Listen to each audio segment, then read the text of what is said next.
I'm a damn Alabama fan and proud of it. Gump Nation forever, brother.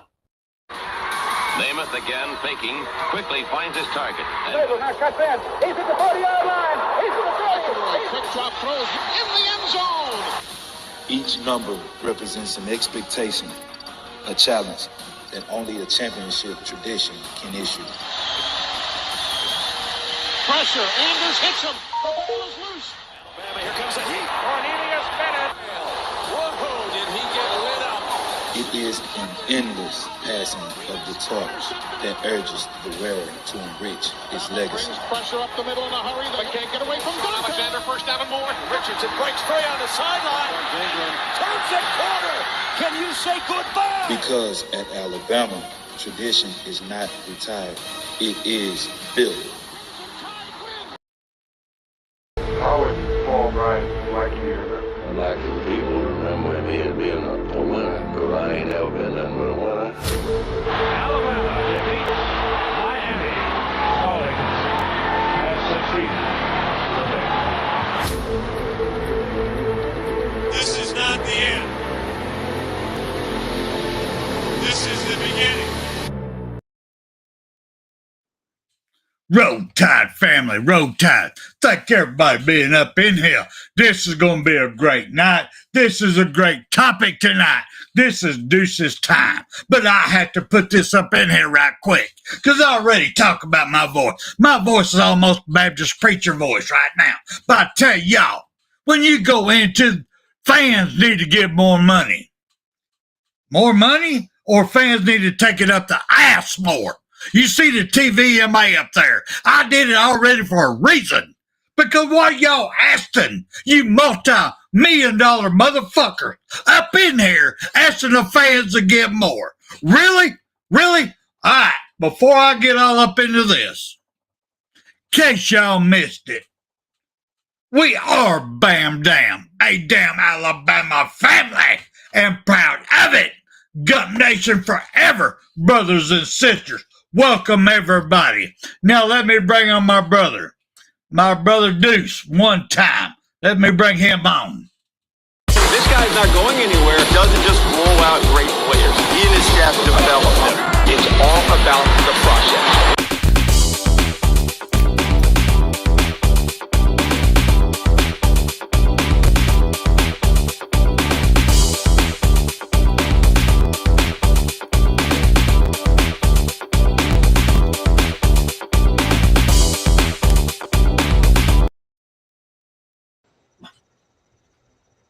Roll Tide, big man. How you doing? Good job, brother. Good job. I love your intro, brother. I love your intro. I've done a damn good job. Every time I watch it, I just thank you so much for it. But, guys, we are. I agree with what Spencer's brought on there about, Greg Byrne coming on, told we need to fight back because all these schools are coming after us and we need to help and give more money and stuff like that. I agree with you 110%. How much more can you give? You're paying, what, $1,000 a game for a ticket? A ticket, and you're paying what, $20 for a hot dog, $10 for a Coke. You're paying, all this absorbent money. Now you got to pay more. Right. That ain't right, guys. Greg Byrne, I understand where you're coming from. You want more help with NIL, and you brought in. Hey, listen, you got Courtney Morgan in there. He's a great general manager. We're ahead of the curve on that, and everybody's starting to see what Courtney Morgan could be, Spencer, and he's a hellacious. He's best in his position, and of course, everybody come after him when we first got him. He's doing such a good job. So, anyway, we got all this going on in Alabama, and all of a sudden we look up, and of course, transfer portal opens up. When it does, we got yang going. I think we had 14 of them from our school on that's in the transfer portal, or has been in, that's gone on and left. The other schools are doing better with the transfer portal. Overall numbers are okay. We're good. But the other day we had a guy threatened to leave. Ole Miss offered a guy that we all know now. He offered Jalen Mbakwe some money, and Jalen Mbakwe thought about it. He said he was going to transfer portal, but he never filled out the paperwork. Now, I don't know if that's true or not. But of course, fans like me and other fans like Spencer and fans like some of y'all, We don't like our best players. When they get transfer portal, we get mad like I did at Caden Proctor and that Kev Downs that went to Ohio State. Because you're on my team and you just run off and leave me, leave me sitting in the dark. I'm like, why would I not get mad at that? Okay, so Jalen, you, Mr. Buckley, you saw the fans on there and they were talking about it, and there was, and you didn't like it.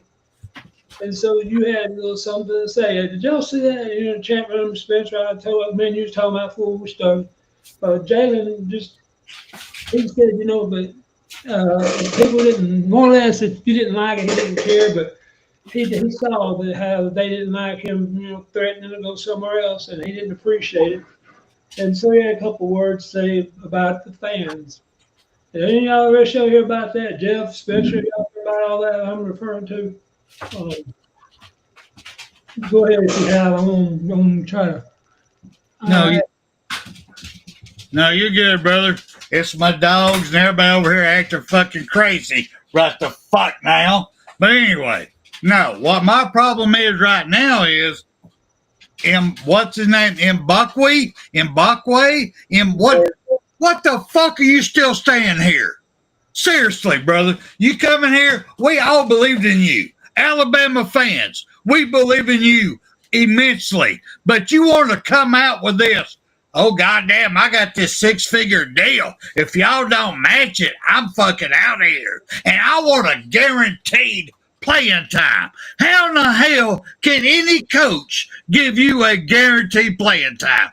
We don't know when you're going to get hurt. We don't know when you're going to go out into town and get some little STDs and can't fucking play. Hell, we don't know when your dick is dripping. We don't know this. Come on, bro.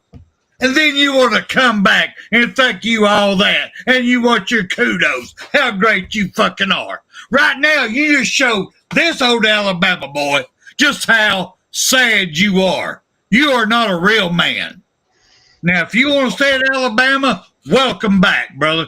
But now you're going to have to prove yourself because you already showed me how sorry you are. Sorry. I mean, sorry as hell. The worst man in the fucking world. Now you're going to have to prove yourself to this Alabama man because you ain't all that. You going to put yourself out there, all that money, all that, and you going to make a false pretense? Now you're going to have to show me, not anybody else, me, who the fuck you are. Because you are fucking wrong, dude. You are fucking wrong. And I hope your father smacks the fuck out of you. Backhand your ass. Because you were wrong. Go ahead. Go ahead. Hey, I'm right there. Go ahead, bro. I understand the anger and the frustration. I'm the same way. The kid also wants to play offense because he saw Travis Hunter win a Heisman Trophy by playing both ways at Colorado. And I know that's what he's thinking. I know that had to be in his mind. And, of course, here comes Lane Kiffin and Ole Miss. Tell me to play offense. I don't know how much more money they might or might not have offered him. So he got tempted, and then he comes back and then we'll say this, and I got tempted. Don't say nothing about it. I don't hear nothing about it. And that we don't appreciate. Alabama fans are the most passionate fan base in the country. We will support you through thick and thin, and then you want to talk to us like that?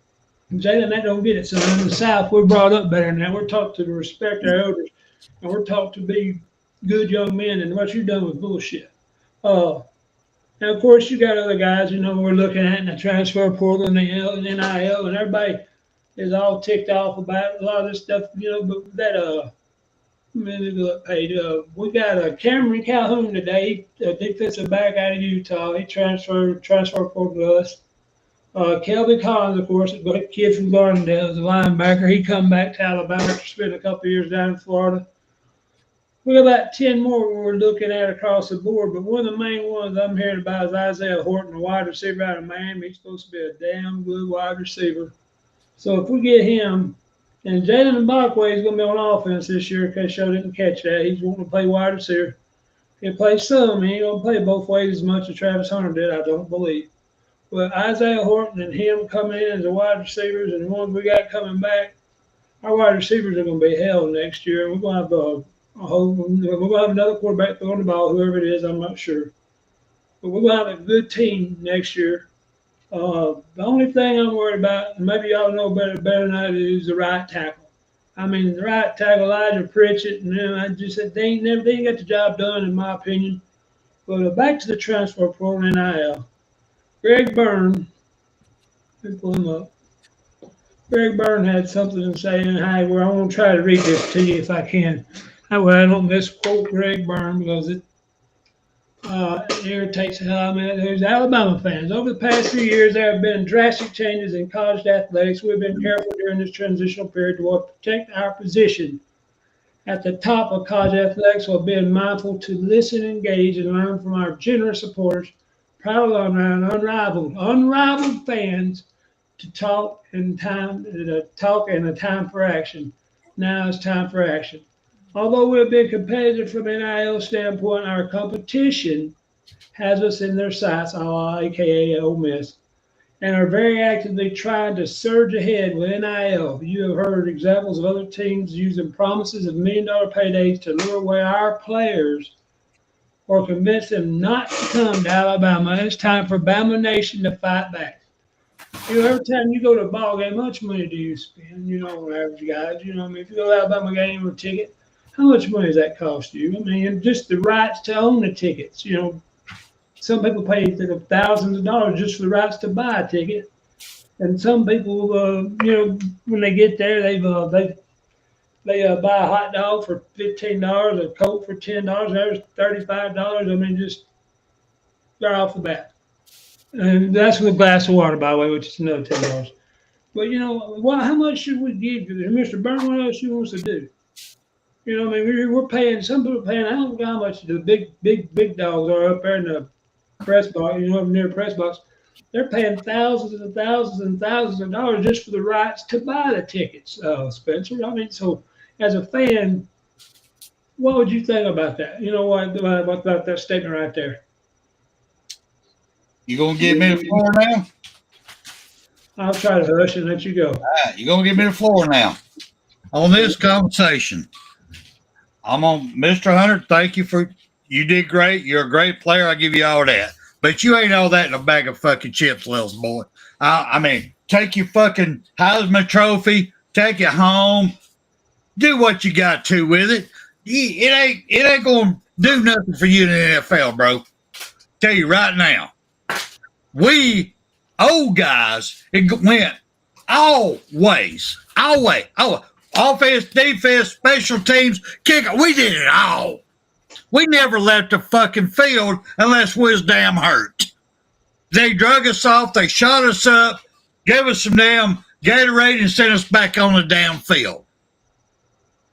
So you ain't the first one to do this. And how in the hell all these damn great people, sports people, ex-players, put you up there as this greatest of all times because you played both ways and your stats was not the best on either side.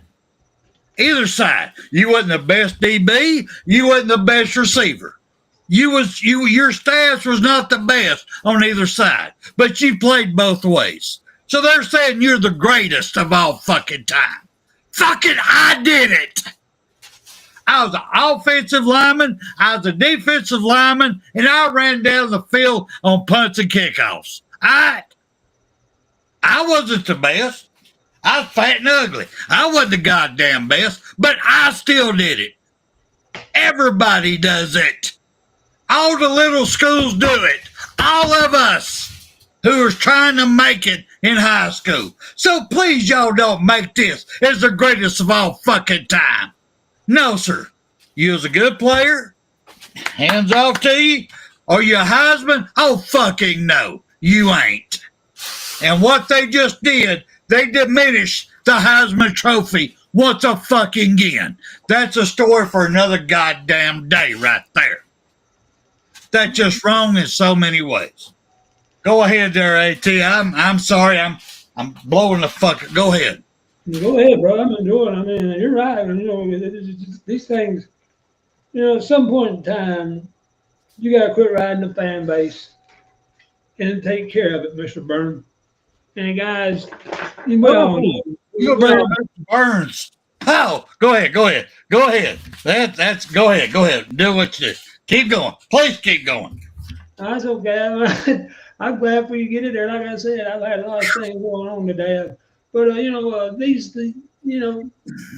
it just absolutely gets under my skin. When you give so much, you only get so much, and that's it. And then he asks for more. So anyway, we got all these guys going out right and left, and they're all wanting more money. So and we talked about this a while ago. Guys, if a guy leaves your team for a transfer portal, doesn't commit, and comes back, why should he be allowed a free pass back onto your team? Because he left, and he can come back without no worries. Okay, here's the thing. If I was a coach, I'd tell them, guys, you're in a transfer portal, I understand that, but you're not guaranteed when you come back to have one, you're going to be a walk-on. You earn that scholarship. And some of them you might not let back on the team. I wouldn't let someone back on the team, but if their attitudes are wrong, I'd say, hey, look, when you went transfer portal, you're no longer on the team, you're not coming back. And you can get rid of some of these bad attitudes. And that's the thing about it is you get one bad apple, like you said, it's full of bunch. In some cases, it can. Goes, I saw what this guy got over here for doing that at Georgia. This guy done this at Tennessee. So I'm in Alabama. I'm going to do the same thing. Okay, when you're doing a transfer portal, you should lose all rights to your scholarship. And any part of it, you should have to earn it back. And me and Spencer, man, you were talking about that. And so, I mean, guys, it ain't right for the university to be held hostage. If you go on transfer portal, you should lose your scholarship. What you got there, Spencer? Oh, I agree with you totally, brother. Because once you came on here, and the way the rules are changing daily, because they ain't no rules really. But I am glad the colleges are getting more control over things. But once you say, hey, I'm in a transfer portal, I want to go, I want to look for more money, your scholarship ends that fucking day. You do not get your damn degree. Because your degree costs $10,000. Well, you need to pay that fucking money, son or girl, whoever the fuck you are. You want to damn leave? Then you need to pay your fucking scholarship because everything ended when you entered that damn portal. Everything. Now you're going, oh, I want to come back. Oh, my pussy's hurt. Oh, nobody wanted me. Oh, shit, this thing's stinking. Nobody wanted it. Well, guess what? You start at the bottom and work your way back up. You have to earn a scholarship again. I don't give a damn what college you at. You earn your scholarship back because they put all their money into you to recruit you to their college. They brought you in. Even as a transfer, transfer from another college in. They put everything into you. Education has to be number one, not your playing skills, not how big of a turd you can shit. It's how many A's and B's can you make. How are you going to be to our future? What are you going to be? You going to be a scientist? You going to be a doctor? You going to be an electrician, a plumber? What the fuck are you going to be? Yeah. Being an athlete does not last past 40, son. So you got to learn something, God damn it. So please, go ahead, AT. Part of that question, do you think, when a kid goes to transfer portal, and Jimmy Johnson, I used to be a big Dallas Cowboys fan, and I mean, he said something that has stuck me over the years about athletes, and this relates to transfer portal. You don't treat every player the same. You can't. You treat the Troy Aikman, Emmitt Smith, Michael Irvin better than you do the walk-ons. If you got a 5-star going to transfer portal and he wants to come back, would you accept him back better or easier than you would the 1-star or 2-star kid that's on there? They want to go to transfer portal. And he's got a scholarship. Both of them got a scholarship. Would you accept either both of them back the same, or would you accept the 5-star back with easier terms? If you know what I'm trying to say here, is it easier for a 5-star to come back than a 2-star? Go ahead. No, me personally, I would treat everybody equal. You leave my damn team, you go to transfer portal, you're fuck out. You don't get no more training, nothing. You're out. Well, you decided to come back. All right. Well, this year we got tryouts. Who gets number 1, number 2, number 3? You get in line with the rest of them. You got to win your position back. You're not guaranteed jack shit. You made the decision to fucking leave. So you don't love us. You ain't here. Your heart is not about us. Now you got to prove to me you want to play on my fucking team. Or you here about dollars. You just want to make some money. You want to make some fucking money, then go in here and sell some goddamn drugs. Stay the fuck off my team. That's the way I look at it. That's definitely, like I said, something, again, Jimmy Johnson made that statement. I somewhat agree. I could take Troy Aikman, I'm using that because Jimmy Johnson had the Cowboys. Troy Aikman could mess up more than a guy that is a free agent, just got on the couch, just got on my team. Our starting quarterback can mess up more than a walk-on. In other words, Derrick Henry can mess up more than a walk-on at Alabama. Derrick Henry never done this. I'm just using it as a name. One of the greatest to ever be a running back at Alabama, but he could do more and he'd get away with more than a walk-on could. Would you agree with that? Yes, but he stayed. He put his time in. I agree. He was a leader. He pushed other people. Actually, Derrick Henry put up some damn, what would you call that, baby? He put some mojo on my grandson because they met each other. So, I mean, down there, because we sent our grandson over to Nick Saban's football camp, and he got to meet King Henry. And he was impressed with King Henry, but he realized then that was not the sport for him. And that was yeah, football ain't for everybody. And you look at a running back that's that damn big, and you look over and you say, I'm supposed to be, I think I'm good enough. I'm 6'1", maybe 6'2". When I was in high school, I went maybe 240, which back in was a pretty good size. So I'm 59. I come out of high school in 83, 84. I thought I was pretty big size. And I went to Alabama down there, and I was talking to some guys down there, and I walked up, and there was a guy down there. What's his name? I walked down there and stood next to him just to see how big he was. And I mean, I was like half his size. I thought, yeah, you gonna be Division I Alabama. That's awesome. You done lost your damn mind. I knew. Well, I stood something that big. I thought, Lord of mercy, because we had a guy on our team that was 6'6", 300 pounds. Yeah, but he was big. He wasn't big, muscular, strong. He was just big. And I knew when I hit him, I knew I couldn't shove him. I couldn't get him moving, but I got in his leg, between his legs. I stayed there so he couldn't make a tackle. That's the best way I can block a guy is that damn big. And I got things, and then you look up and you see something that damn big walk by, and you think he's a runner, and you think he's a linebacker. You think he's a lineman, and it's a running back. I need to go back down here to UNA. I mean, my God, these guys are a different layer, a different level, a different size, a different ability. We went down to Florida State. We watched them practice back down there back when I was in high school. We went down there and it was baseball, but it was during the spring season, and we were watching Florida State. Florida State had a linebacker that was running 100-yard dashes. And guys, he's running a 10-1, 10-2 100-yard dash.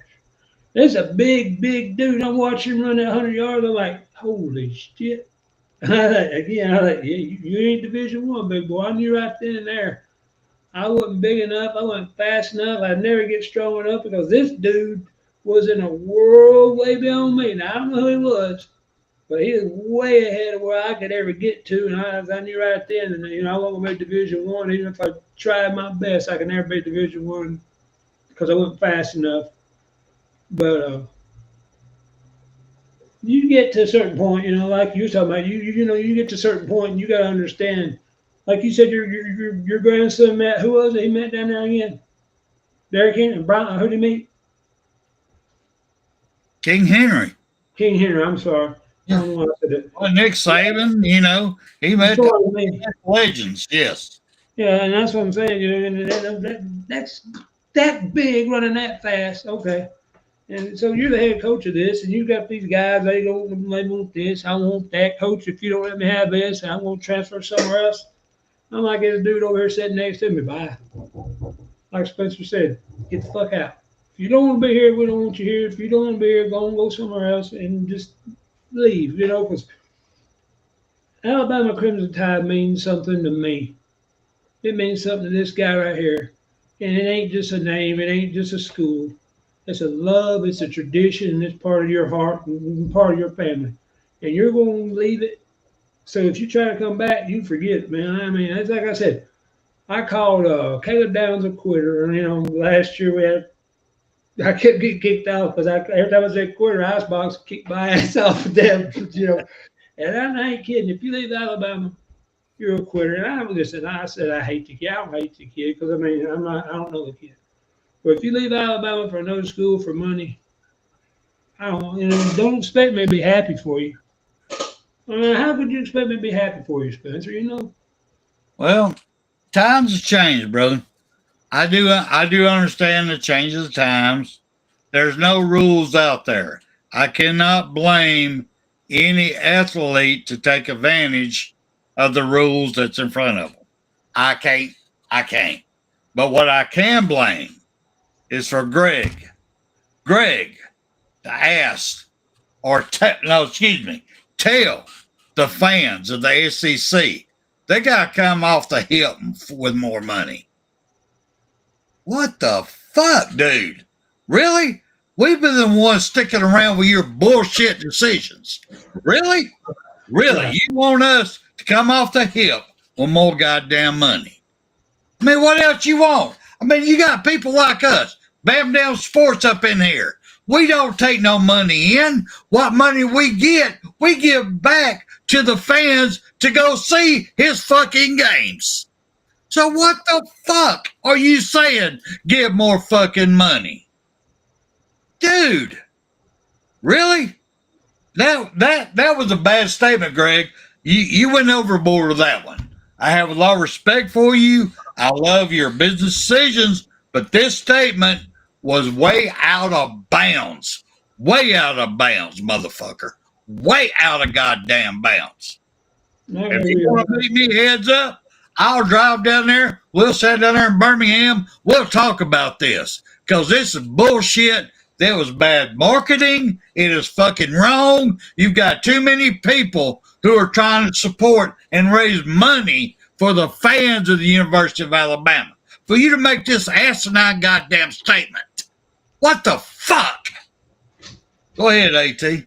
No, I'm right there with you. You can only ask for so much, guys, but we can look into all this stuff and, we can talk about this. The NIL and transfer portal has changed football for me and Spencer. Some of y'all might be our age and might be the old fogies. And back when we grew up, kids committed to Alabama. They couldn't leave at the fourth year, and they committed to Alabama. And Barrett Bryant got them down there. He talked to them. He told them how to be men. He trained them and taught them the right, correct ways, how to approach life. Not just a game of football, but how to approach life. Nowadays, you can't tell a kid that because you know what he's thinking? He's thinking he wants that money, money, money. And the rest of it don't matter. It does not matter. Once he gets some money, he don't care. But we grew up in a time when players committed to Alabama, they stayed at Alabama. Now you got to recruit that same damn player every year to stay at your school. Transfer portal, we got to put, to me, I think we got to go with contracts. What would you do to stop the free agency every year? Because you got to get transfer portal twice a year. If you coach these, that's another transfer portal. So that you can have 3 free agency a year at Alabama if that happens. So what would you do to slow down the transfer portal from doing what it's doing? We got, 2,500 players in the transfer portal. Well, besides contracts, what could you do? I mean, that's the only thing I can think of. Well, it's actually really simple with me.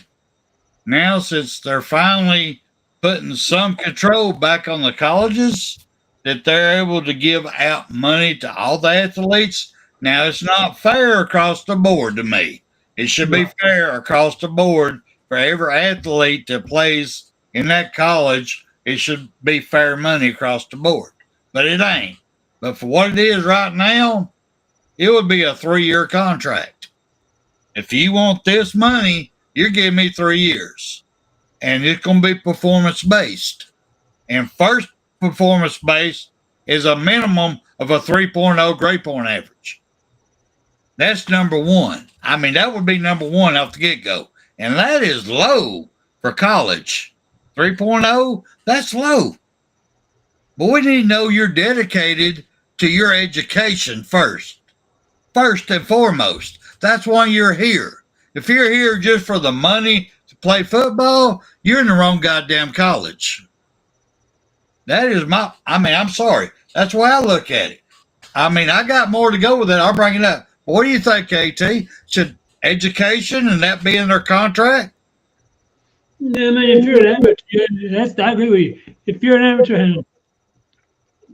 an amateur player, NCAA, amateur athletic, right? They might as well take an AA part out of it because there's no longer amateurs. I agree.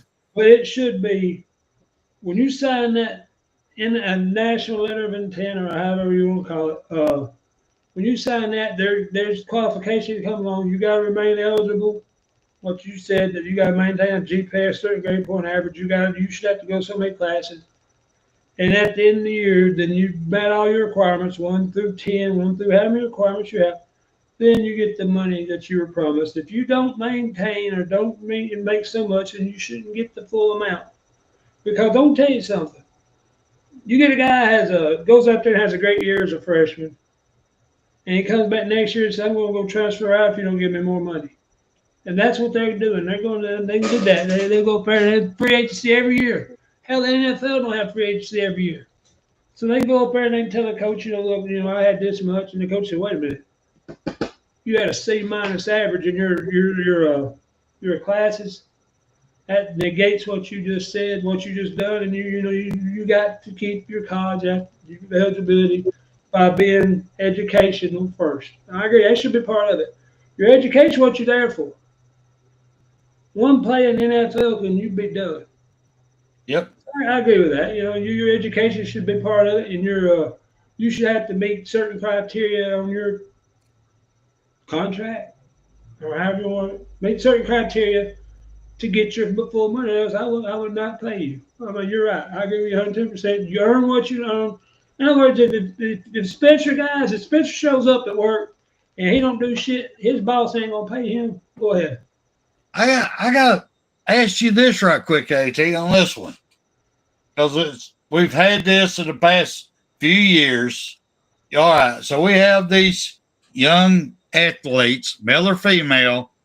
We got them in there now getting contracts and money from the colleges. What do you do?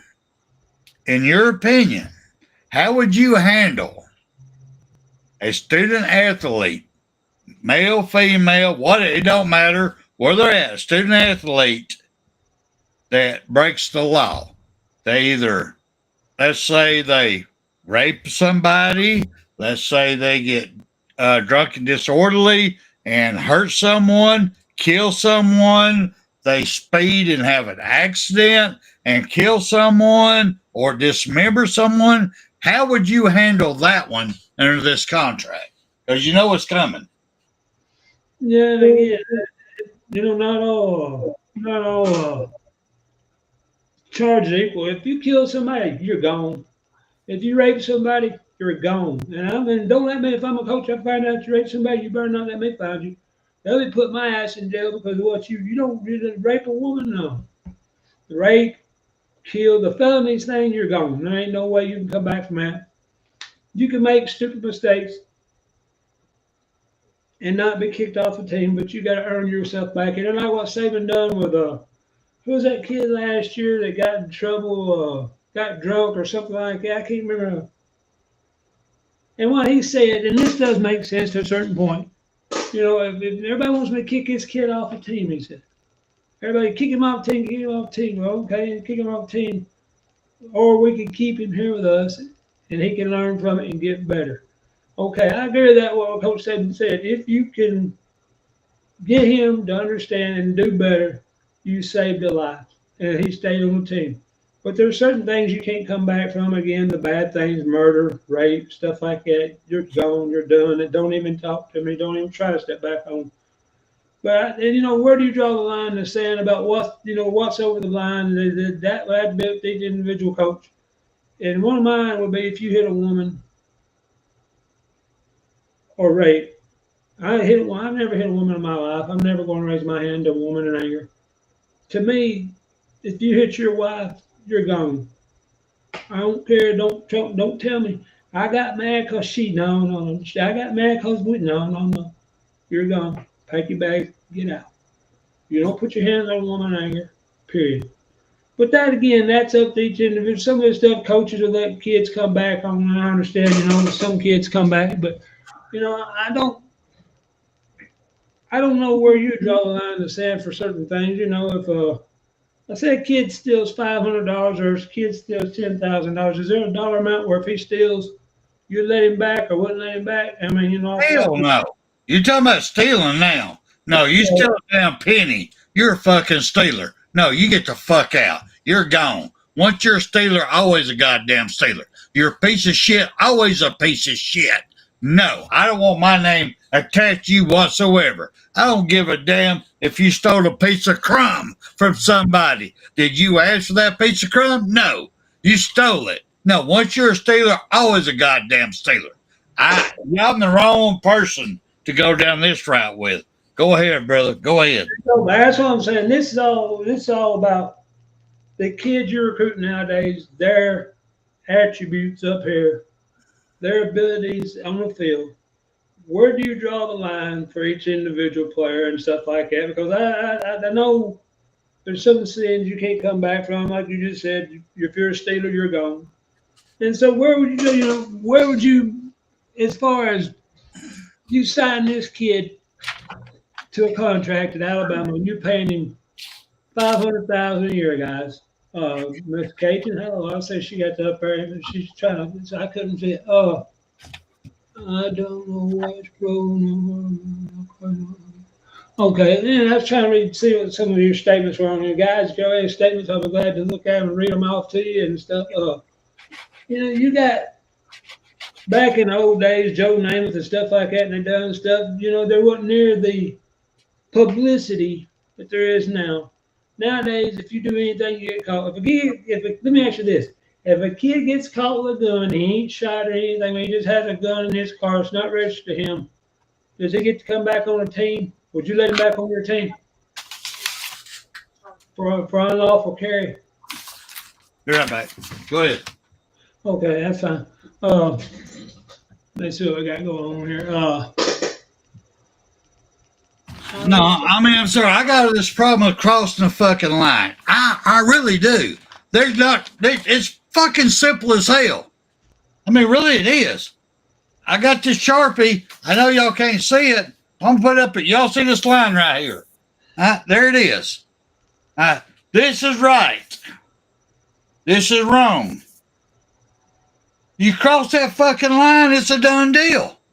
Yeah. I'm sorry. There's no damn argument here. I don't give a damn what contract you get, how good you are, how bad you are. You keep your fucking grades at 3.0. If it goes down to a 2.9, you're off the fucking team.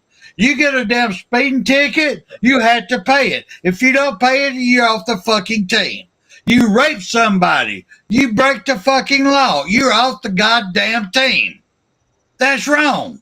There ain't no damn if, but, what? What the hell? Nothing. That's the problem that we have right now. That's the problem. Everybody's trying to be politically goddamn correct. They got to stop that shit. Here's the line. Here's your goddamn rule. Now you're making fucking money to play at my college. So you're not really a damn athlete no more. You are a fucking paid employee. Now you got to follow under our rules. You do this, you're fucking gone. You do this, you're fucking gone. You do this, you got to go do something else.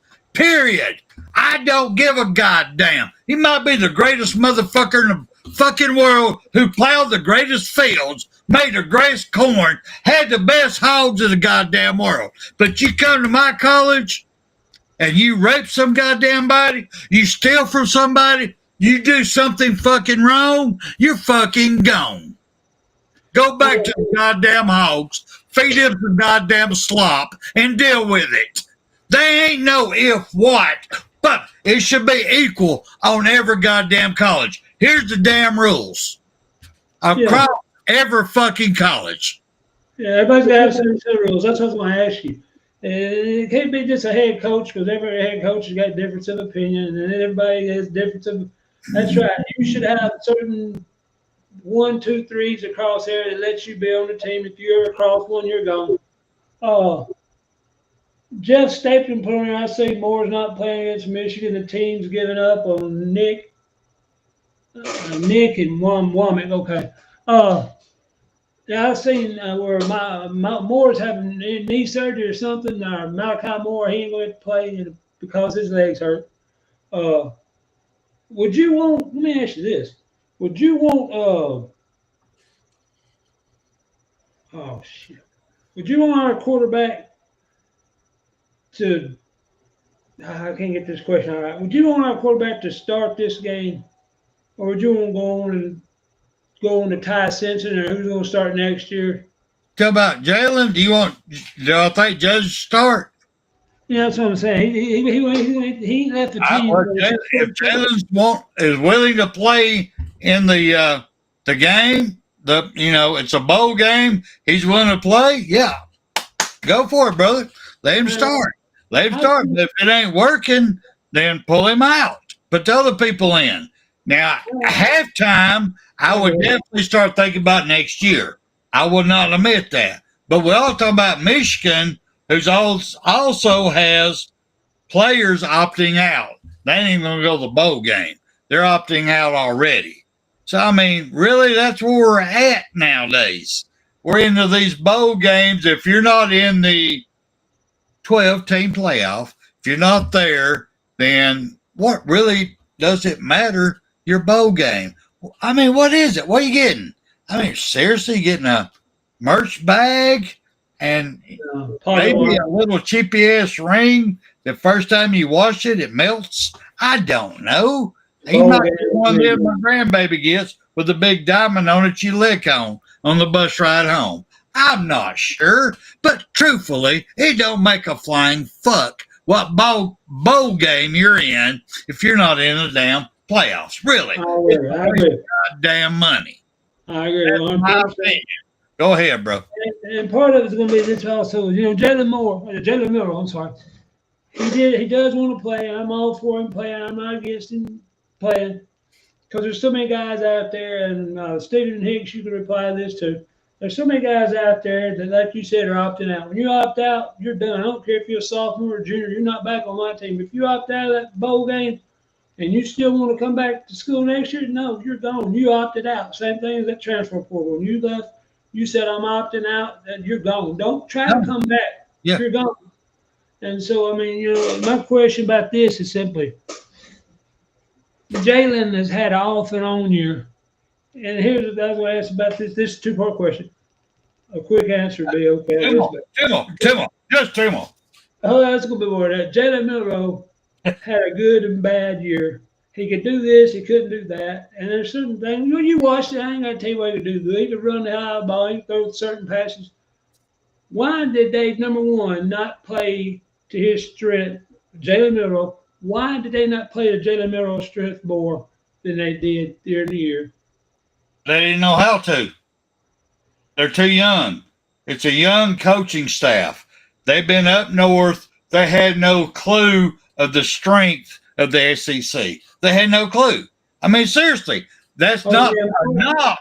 It's just facts. They thought they could do the same thing they did when they was up there in Washington, not having to play nobody. They thought that them plays, what they did, would get them through.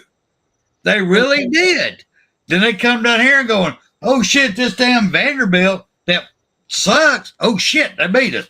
Oh, goddamn, now we're playing a damn Oklahoma that sucks all to hell and back. We had to have this win to make the SEC and playoff. Well, we taking them light. They had no clue how strong it is in the SEC, and it fucked them. And I'll give them that kudos. What's it called in Mulligan in golf? I'll give them a mulligan this year. I'll give the whole coaching staff a mulligan this year. Next year, I will not. All right, here's the thing about Jalen Milroe. The second part of that was this. And you see me, I went off, I blew up at him on the texting back, and I was playing Auburn. I'm sitting there, I'm calling him everything under the sun. I'm gonna tell you what, guys, and it's what I thought about Jalen Milroe, and I still think that's what happened to him. Oh, and this is gonna be another part to you about Milroe. Would you let him play? And this is why I said that. Milroe to me started playing scared. I thought he was hurt because he wasn't playing good, and he wasn't doing this, he wasn't doing that. He was playing scared, and that's why he wasn't performing. Do you think Milroe started playing scared when he thought he was a first-round draft pick? Do you think that's why he didn't play as good? And if not, why? Nope, I don't. Go ahead. I don't. I really think what happened with Jalen, especially the Oklahoma game, he was really too relaxed. He went in the game thinking we had that, and he missed the most simple thing. Because as much as I hated to, I actually went back and rewatched it. Yeah, it hurt like hell, but I rewatched it. And every shot they gave him Milroe's face, he's got the helmet on.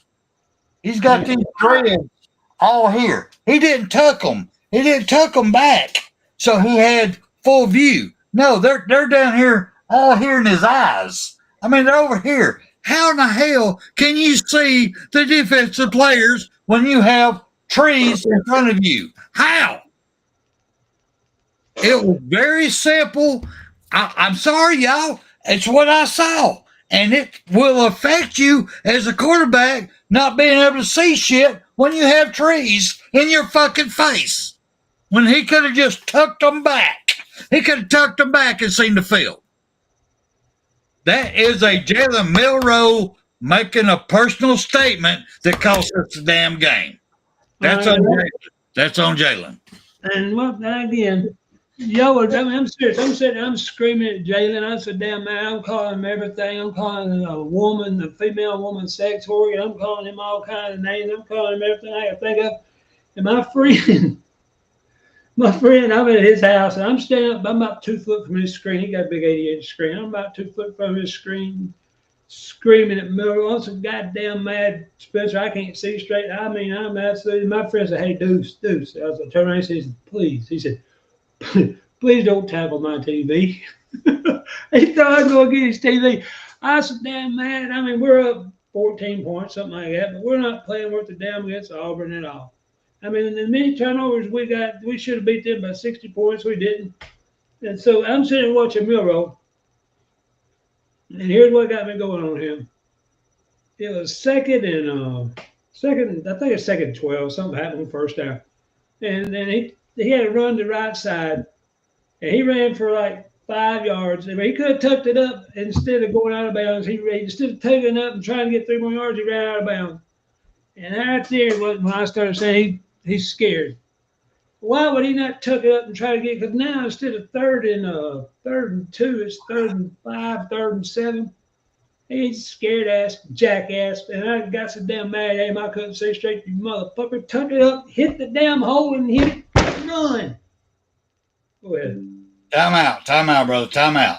You talking about past tense? There ain't shit we can do about it. We've talked it. It's a done deal. We got Michigan coming up. Will Jalen stay or go? There's your questions. We have people jumping ship left and right. I mean, you could have a Chinese damn rice ship sinking and have less rats jumping off the damn ship than what Alabama's got right now. Well, we got there you go. Let's talk a little bit about that. We ain't got 10 minutes here. Let's talk about that. Let's talk about Michigan and everybody leaving us on both sides, opting out, whatever, transfer portal, that deal. Talk about that. Well, that's fine. My point is going to be about the coach's attitude. You know, whose fault is it? And to me, it's the coaches, guys. And I'm telling you right now, Womack would not be back next year. Nick Sheridan, you're going to have 1 year as offensive coordinator. You're a tight end coach. You call the plays. You got 1 more year to start calling plays and make them right. I mean, I'm serious. That 3-3, raise your hand if anybody thinks that damn 3-3 is going to work. That's bullshit. Go get out of that goddamn defense and start calling better. I mean, question, sir. Real quick, question for you.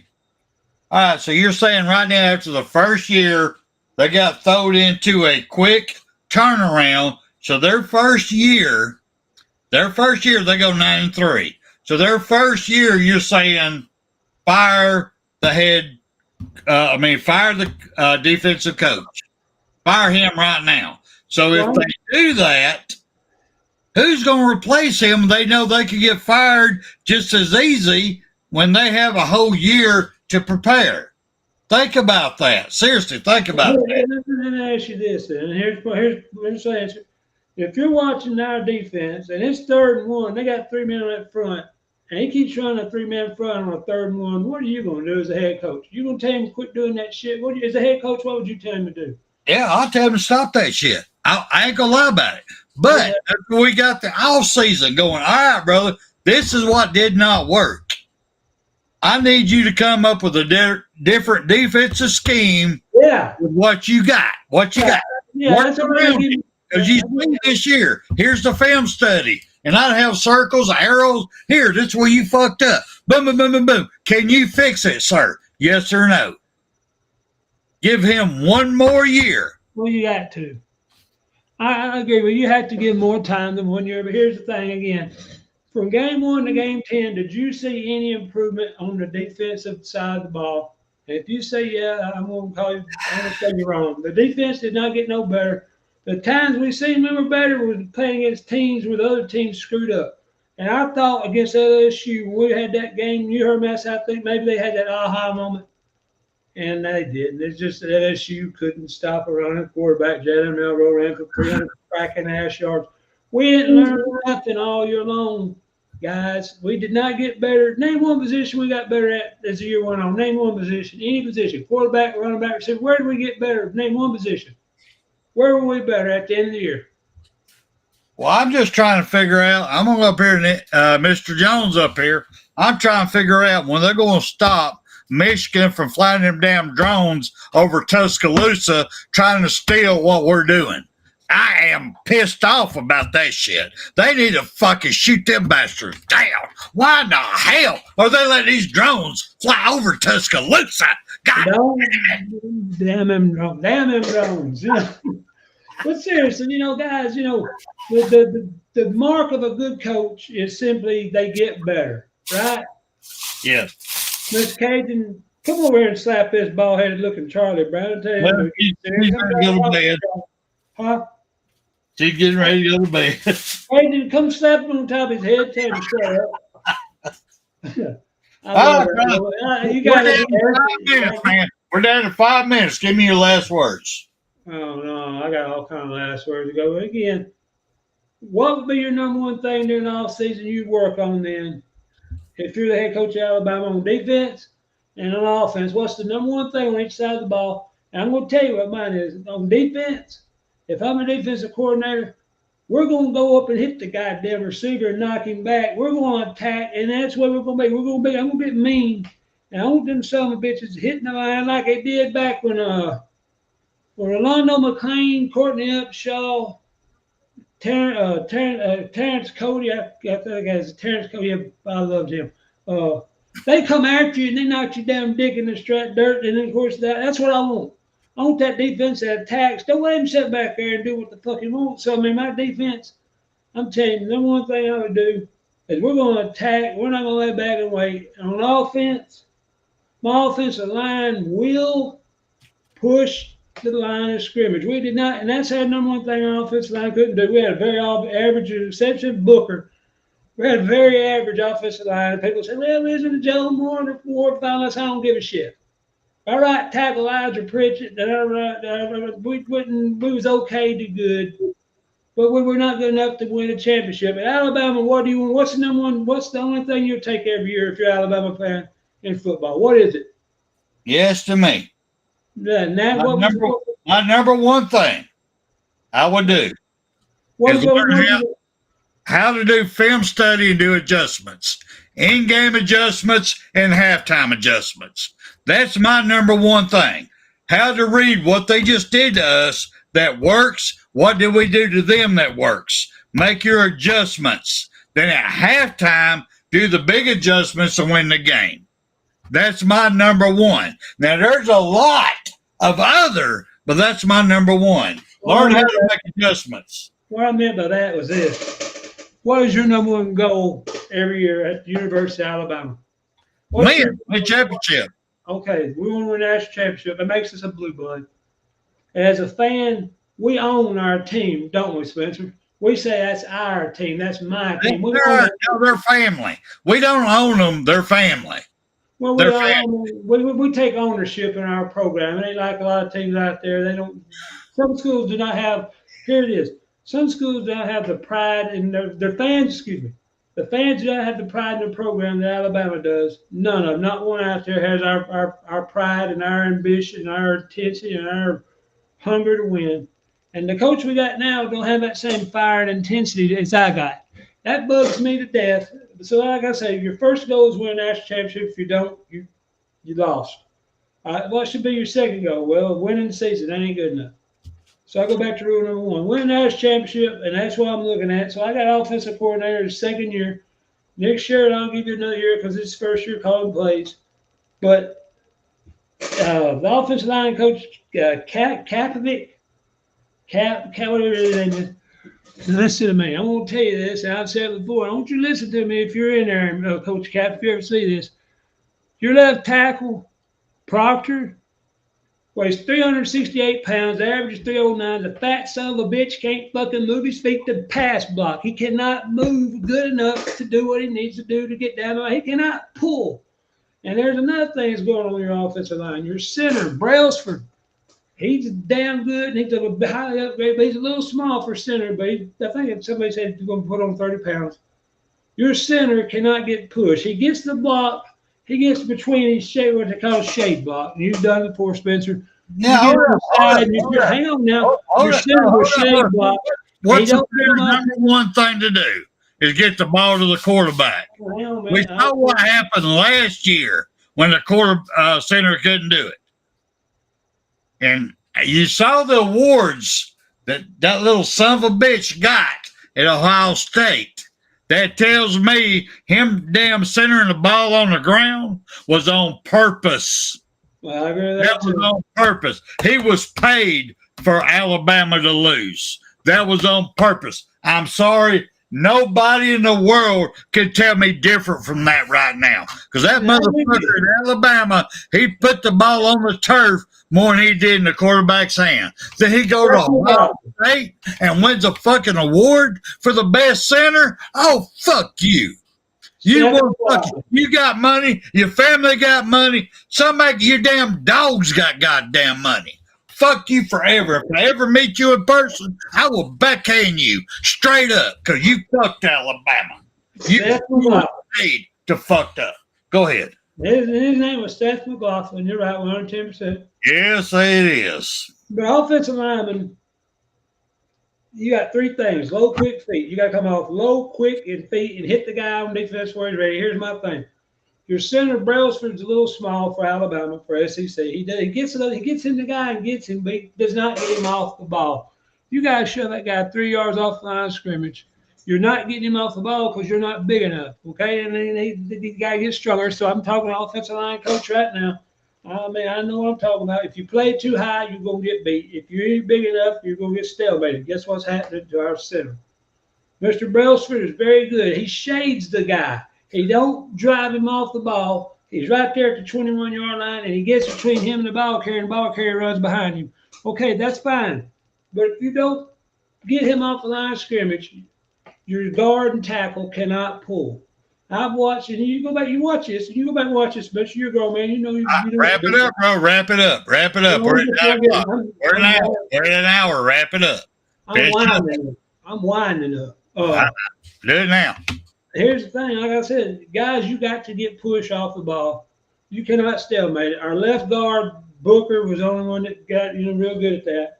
So you got Brailsford at the center. He's coming back. He's good, and he's going to be all SEC.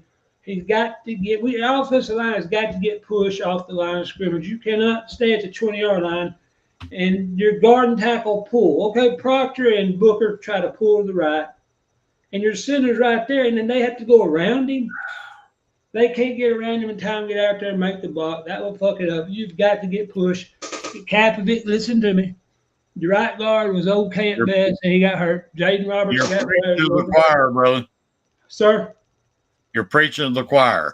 We all know this. I'm just saying there's coaches you got to hold responsible. Well, I appreciate everybody. Thank everybody being up in here. We love y'all. Thank y'all. Y'all know AT. He gets on a rant. He can't help it. But this old man, I got to go to bed.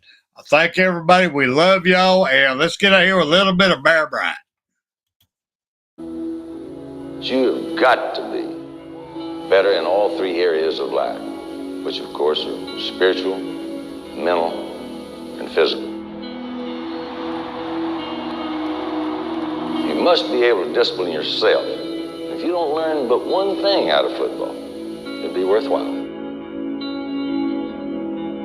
There's certain sacrifices that you will have to make. There are going to be many sacrifices you have to make in later life. To fight. Oh, I don't mean fist fight. I mean to get up and come back and get up and come back and get up and come back again after you've been knocked down. And that could happen to you in later life. But if it does, you're going to know how to handle it. There's no one that ever has or ever will accomplish anything alone. I've read about self-made men. That's Tommy Rot, as far as I'm concerned. I don't even know how to define intangibles. And I know that if you learn these lessons, you'll have it. And if you have it, you'll win, and you'll be better prepared in those three areas of life that we've been talking about. That there are going to be times for everyone that you're going to get discouraged. But if you never lose sight of your objective and never give up on yourself, if we do that as a team, 11 at the time, 4 years from now, why, we'll be walking out of here the national champion.